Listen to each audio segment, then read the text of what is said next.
जून को 400 पार।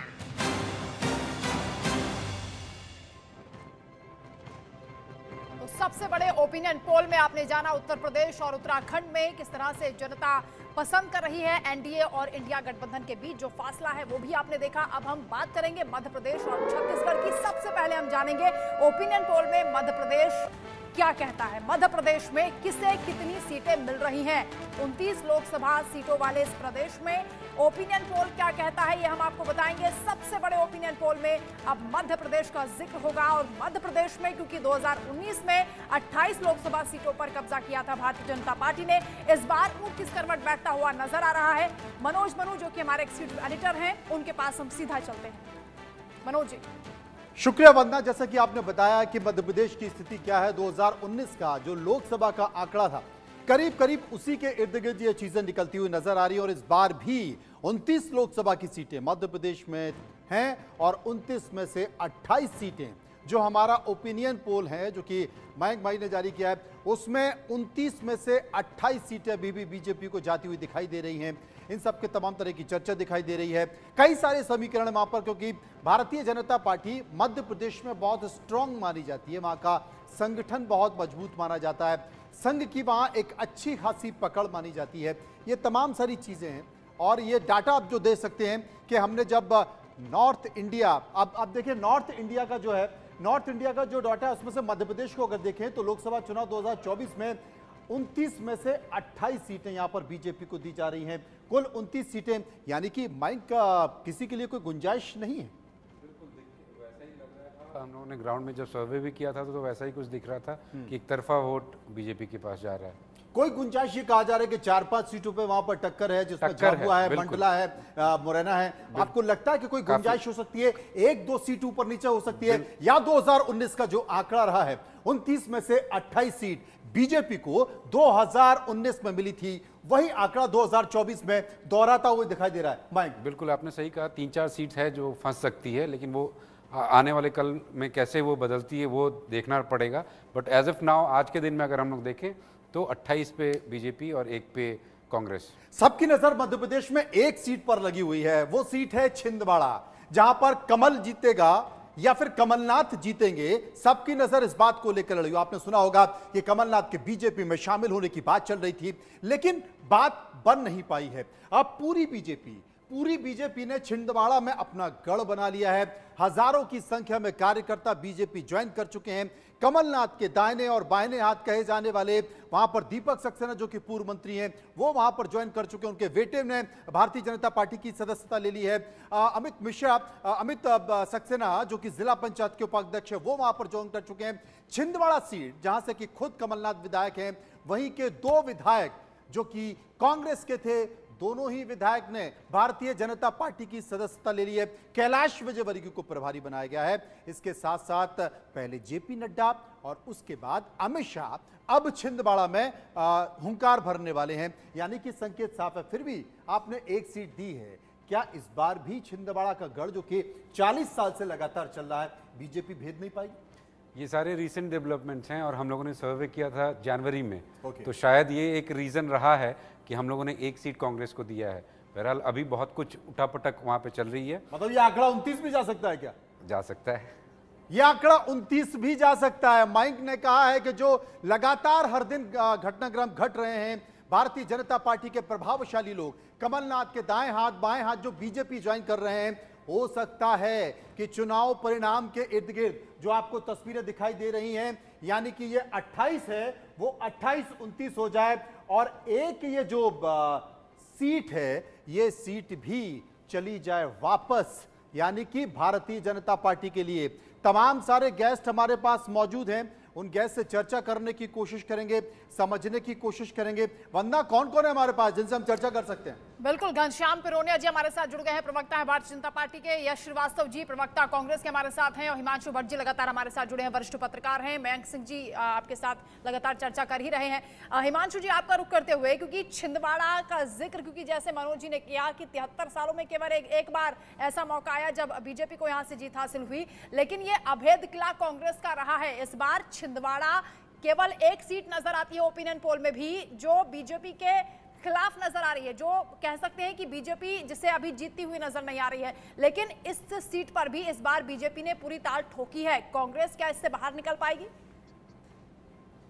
मेरा तो मानना है कि जो अभी के जो उठा पटक चल रहा है ना, पिछले 15 दिन का, 15-20 दिनों का, उसे देखा जाए तो ये 28 की 29 हो जाए तो मुझे कोई ताज्जुब नहीं होगा, क्योंकि हमारा ओपिनियन पोल जैसे हम बता रहे हैं कि जनवरी के एंड का है और तब कमलनाथ सुरक्षित थे कांग्रेस के साथ, तो वहां पर कमलनाथ का उगना बनता था, क्योंकि परंपरागत रूप से कमलनाथ कभी हारे नहीं है वहां से।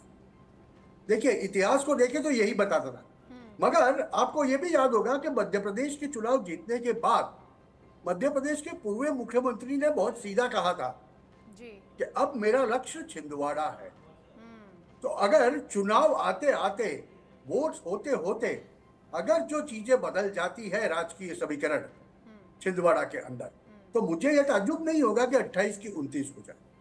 बाकी तो कहीं वो 2-3 जगह पे थोड़ा पेच फंसेगा, सीटें फंसेगी, मगर ये आपने सही कहा हिमांशु जी कि फंस सकता है। हालांकि कमलनाथ का गढ़ है, तोड़ना बहुत मुश्किल है, व्यक्तिगत जुड़ाव वहां पर लगातार बना हुआ है।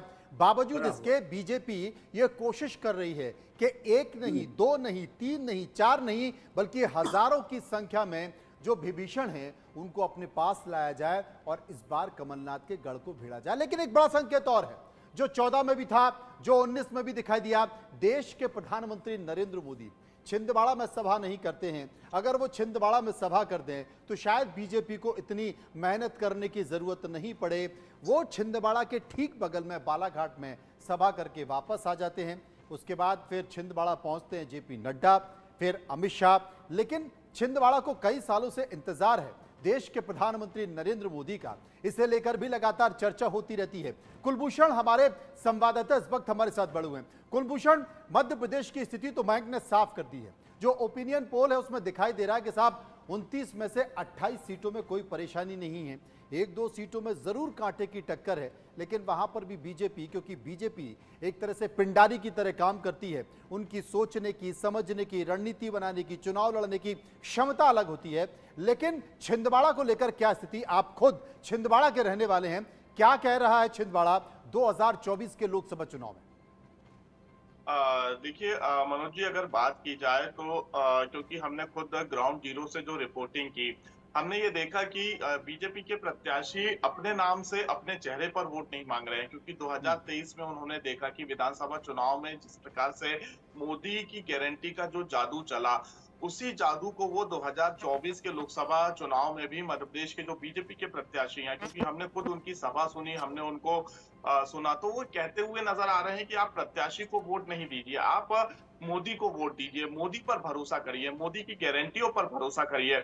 छिंदवाड़ा सीट की अगर हम बात करते हैं, क्योंकि 45 सालों से कमलनाथ का जो है लगाव छिंदवाड़ा से रहा है, वो खुद वहां से सांसद और विधायक अभी वर्तमान में है, सांसद वो रह चुके हैं, और अब उनके जो पुत्र हैं नकुलनाथ, वो दूसरी बार प्रत्याशी बनाए गए हैं। अब अगर छिंदवाड़ा हम सीट की बात करते हैं, क्योंकि हॉट सीट है, बीजेपी के तमाम जो कैबिनेट के मंत्री हैं, केंद्रीय मंत्री हैं, जहां तक जेपी नड्डा से लेके अब अमित शाह 16 तारीख को छिंदवाड़ा में रोड शो करेंगे। पूरी ताकत जो है सरकार और संगठन ने छिंदवाड़ा में झोंक दी है, क्योंकि छिंदवाड़ा का जो कमलनाथ का प्रचारक है वो छिंदवाड़ा में सभाएं करते हुए नजर आएंगे। सही कहा आपने। यश श्रीवास्तव जी हमारे साथ जुड़े हैं, प्रवक्ता हैं कांग्रेस के। यश जी, पूरा फोकस भारतीय जनता पार्टी का केवल एक सीट पर छिंदवाड़ा पर नजर आ रहा है। जो ओपिनियन पोल बता रहा है उसमें हालांकि 28 का आंकड़ा है, लेकिन फिर भी कहा जा रहा है अंदर खाने की कई सीटों पर फाइट हो सकती है। कांग्रेस क्या एक्सपेक्ट कर रही है छिंदवाड़ा के अलावा? जी नमस्कार सबको। मैं पहले तो बता देता हूं, मुझे यहाँ पे विजुअल्स नहीं दिख रहे हैं, मैं नहीं जानता हूं मेरी बात किनसे हो रही है, क्या हो रहा है। और दूसरा, मैं आपको, इस चैनल को और जो लोग भी इस प्रोग्राम को देखेंगे उन सबको ये याद दिला दूं कि सांसद का चुनाव, विधायक का चुनाव लोकतंत्र में किसी एक पार्टी के महिमा मंडन के लिए नहीं होता। तो इतनी सीटें आएंगी, क्या होगा, अच्छी बात है। भाजपा के लोग राजनीतिक विश्लेषक बन के और अपने अपने खुद के सर्वे चला के काम करते रहते हैं, लेकिन मैं, क्योंकि हम यहाँ मीडिया भी है, हम भी हैं, तो मैं इस बात की तरफ सबका ध्यान दिलाऊं कि चुनाव जीतने के बाद का जो ट्रैक रिकॉर्ड है वो अगले चुनाव में बहुत महत्वपूर्ण भूमिका निभाता है। अच्छा यश जी, एक बात बताइए, आपने कहा कि चुनाव जीतने के बाद जो ट्रैक है, 2014 में आप हार गए, 2019 में आप हार गए, यानी कि आप मान चुके हैं कि 2024 में भी हम हार जाएंगे तो कोई फर्क नहीं पड़ता कांग्रेस? नहीं, मैंने कुछ नहीं माना है महोदय। आप कौन है मैं नहीं जानता, मुझे दिख नहीं रहा है। लेकिन मैं आपको बता देता हूं साफ साफ कि यहाँ पर इनकम्बेंट रूलिंग पार्टी के ट्रैक रिकॉर्ड की बात हो रही है। ठीक है, वो चुनाव जीत गए, लेकिन कैसे जीते उसके बारे में सब तरह के संशय दुनिया तमाम में ओढ़ रहे हैं। हम फिलहाल उस पर बात नहीं करेंगे। लेकिन मैं आपको उदाहरण के लिए बता दीजिए कुछ बातें बताता हूं। पहले मुझे मेरी बात पूरी कहने दीजिए। मैं आपको उदाहरण के लिए कुछ बातें बता देता हूँ। मध्य प्रदेश में जो इस समय सबसे बड़ा मुद्दा था और अभी भी है, वो वही है जो पूरे देश में है। बेरोजगारी, महंगाई, विकास के नाम पे बेतरतीब निर्माण, खोद-फाद और पेंशन हटा दी गई है कर्मचारियों की। छत्तीसगढ़ में जैसे ही सरकार बदली है, कांग्रेस से बीजेपी आई है, तुरंत हसदेव जो कि एक सुरक्षित वन्य इलाका था, उसके ऊपर कोल माइनिंग आपने चालू करवा दी है बीजेपी ने। और वहां के लोगों को किस तरह विस्थापित किया है, क्या किया है, उसका कोई रिकॉर्ड नहीं है। उनके विस्थापन के बाद उनको कहाँ रखा है, उनको क्या सुविधाएं दी हैं, इस बारे में आप किसी भी बीजेपी वाले से पूछ लीजिए तो वो आपको चुनाव क्यों जीत जाते हैं यही बोलता हुआ मिलेगा। जवाब उसके पास नहीं है। मैं मध्य प्रदेश की राजधानी के बारे में आपको कुछ बातें बता देता हूँ। मध्य प्रदेश की राजधानी भोपाल में मेट्रो प्रोजेक्ट डाला गया। उस मेट्रो प्रोजेक्ट का कायदे से ये एक एम होना चाहिए था कि वो आसपास के छोटे सैटेलाइट टाउन्स को जोड़े। बजाय इसके मध्य प्रदेश की राजधानी में एक जगह ऐसी है जहां पे 1400 मीटर में 3 मेट्रो स्टेशन बिछाए गए हैं और ये भाजपा की प्लानिंग है। उसी के अलावा कोरोना के समय ईपीएफ जो था उसके दफ्तर के बाहर कितनी बड़ी भीड़ थी, ये हम सब ने देखा, आपने भी देखा, आप भी जानते ही होंगे। फेल भारत हेवी इलेक्ट्रॉनिक्स इतनी बड़ी महारत्न कंपनी है, उसके नंबर ऑफ एम्प्लॉयज 28,000 से घट के 5,500 हो गए हैं। भर्तियां हो नहीं रही हैं और वो बच्चे कुछों को भी निकाल के कंपनी बेचने के चक्कर में। बीएचईएल की जमीन पर 2-3 बार प्राइवेटाइजेशन की कोशिश हो चुकी है और वहां रहने वाले लोग जो बीएचईएल के एम्प्लॉय हैं, उनके परिवार हैं, वो ये बात बड़ी लंबी चौड़ी फहरिस्त आपने यश भाई बता दी है। घनश्याम पुरूनिया जो कि पत्रकार भी रहे हैं, दैनिक भास्कर में पत्रकार रहे हैं, उसके बाद फिर वो राजनेता हो गए, विधायक बन गए, मंत्री भी हैं। घनश्याम भाई, बड़ी लंबी चौड़ी लिस्ट यश श्रीवास्तव ने बताई और लंबी है महोदय, फहरिस्त और लंबी है। एक भी मास्टर प्लान इम्प्लाई नहीं हुआ है 2005 नहीं, फहरिस्त मेरे पास भी है। 15 महीने की सरकार थी, जिस भ्रष्टाचार को सामने रखकर यश भाई, जिस भ्रष्टाचार को सामने रखकर आप विधानसभा चुनाव में आए, व्यापम को रखकर, ई टेंडरिंग को लेकर आपने ये लगातार कहा कि ऐसा कोई विभाग नहीं है जिसमें भ्रष्टाचार। आप 15 महीने में एक एफआईआर नहीं कर पाए, बीजेपी के किसी नेता के खिलाफ कोई कार्रवाई नहीं कर पाए, मुख्यमंत्री पर आपने भ्रष्टाचार के आरोप लगाए, किसी मंत्री को आप जेल नहीं भेज पाए। यदि हमने मुख्यमंत्री पर आरोप लगाया नहीं लगाया, आप तो ये बताइए ना, जिस मुख्यमंत्री के नाम पे भाजपा ने चुनाव जीता उसे क्यों साइडलाइन कर दिया? अरे वो छोड़ दीजिए, आपने एफआईआर की, आपने किसी पर एफआईआर की, और अगर नहीं की तो भ्रष्टाचार के आरोप क्यों लगाए? घनश्याम पुरूनिया, भ्रष्टाचार के आरोप रोज लग रहे हैं भाजपा पे। मैं आपके सामने यहाँ बैठ के लगा रहा हूँ। स्मार्ट सिटी दुनिया का सबसे बड़ा घोटालों में से एक है। तो 15 महीने में कार्रवाई क्यों नहीं हुई? 15 महीने तो आपकी सरकार थी। बिल्कुल कार्रवाई हुई है। इंदौर में इनके रियल एस्टेट माफिया से जुड़े हुए जो भी लिंक सामने आए हैं उनकी तुरंत हुई है। चलिए घनश्याम जी से जवाब लेते हैं। घनश्याम पुरूनिया, देखिए अभी यश जी बोल रहे थे, मैंने आधा अधूरा सुना है उन्हें। वो कह रहे मेरे पास बहुत लंबी लिस्ट है। अपने इनके सरकार कांग्रेस की रही लंबे समय तक देश में और प्रदेशों में, अपनी लिस्टों का भी इनको अवलोकन करने की आवश्यकता है ना। बुरा जो देखन में चला बुरा ना मिलिया कोई, जो तन खोजा अपना तो मुझसे बुरा ना कोई। जनता के बीच नरेंद्र मोदी लेकर जा रहे हैं, जनता को तय करने दीजिए, उनके विवेक पर छोड़ देते हैं। लेकिन आज हम क्योंकि नंबर्स का जिक्र कर रहे हैं, ओपिनियन पोल में हम बता रहे हैं कि जनता ने जो सर्वे में रिपोर्ट दी है वो क्या कहती है। अब हम बात कर लेते हैं छत्तीसगढ़ की। 11 सीटें यहाँ पर लोकसभा की हैं, जिसमें 9 सीटों पर भारतीय जनता पार्टी ने 2019 में कब्जा किया था। 2 सीटें कांग्रेस के खाते में गई थी। इस बार 2024 में ओपिनियन पोल क्या कहता है, मनोज जी? ओपिनियन पोल क्या कहता है? अब छत्तीसगढ़ की चर्चा कर लेते हैं। वहां पर 11 लोकसभा की सीटें, और 11 लोकसभा की सीटों में मयंक ने अपने ओपिनियन पोल में कितनी सीटें बीजेपी को दी